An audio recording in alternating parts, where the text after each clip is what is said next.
నీ పేరేం పేరమ్మా? నమస్తే అన్న, నా పేరు హిమబిందు. నేను లెండి కాలేజ్లో బీటెక్ థర్డ్ ఇయర్ చదువుతున్నాను. రాష్ట్రానికి పరిశ్రమలు పెట్టుబడులు చంద్రబాబు గారు విదేశీ పర్యటనలు ప్రత్యేక విమానాల్లో చేసి కొన్ని వందల కోట్లు ప్రజల సొమ్ముని ఖర్చు చేశారు. అసలు ఒక్క రూపాయి అయినా రాష్ట్రం మీద పెట్టుబడి పెట్టారా లేదా? మమ్మల్ని ఎందుకన్నా ఇలా మోసం చేస్తున్నారు? కరెక్ట్ తల్లి. కనీసం మీకున్న జ్ఞానం అన్నా ఆ పెద్ద మనిషికి లేకుండా పోయింది. ప్రత్యేక హోదా అంటూ వస్తేనే రాష్ట్రంలో పరిశ్రమలు వస్తాయి తల్లి.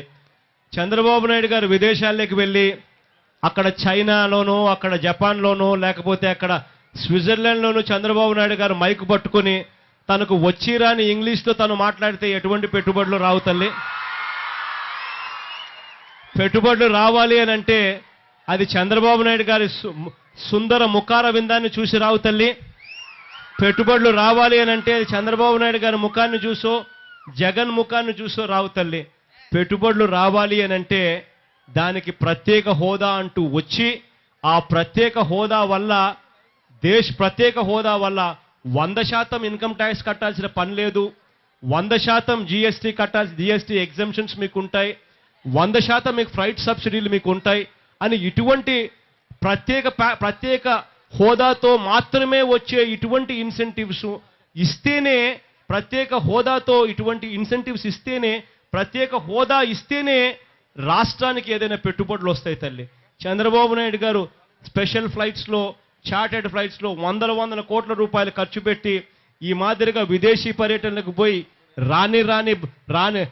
రాని ఇంగ్లీష్తో మాట్లాడి వాళ్ళని బెదరగొట్టడమే తప్పనిచ్చి వాళ్ళని తీసుకురాగలిగింది లేదు, వాళ్ళని చేయగలిగింది లేదు. ఇదేదో కార్యక్రమం చంద్రబాబు నాయుడు గారు గట్టిగా మోడీ మీదనే ప్రెజర్ పెట్టి గట్టిగా తన కేంద్ర మంత్రులను కేంద్రంలో కొనసాగుతూ ఉన్నారు కాబట్టి కేంద్ర మంత్రులను తన మంత్రులే కొనసాగుతున్నారు అన్నది మర్చిపోకుండా చంద్రబాబు నాయుడు గారు ఎన్నికలప్పుడు ఇచ్చిన మాటలను కూడా మర్చిపోకుండా ఎప్పుడైతే వీళ్ళని గట్టిగా నిలదీసే కార్యక్రమం చేస్తాడో అప్పుడే ఇది సాధ్యమవుతుంది తల్లి. ఇది చంద్రబాబు నాయుడు గారి హయాంలో జరుగుతుందని నేను అనుకోవడం లేదు తల్లి. దేవుడు దయదలిసి తొందరగా సంవత్సరమో 2 ఏళ్లకు చంద్రబాబు నాయుడు గారి ప్రభుత్వం పోతుంది. ఆ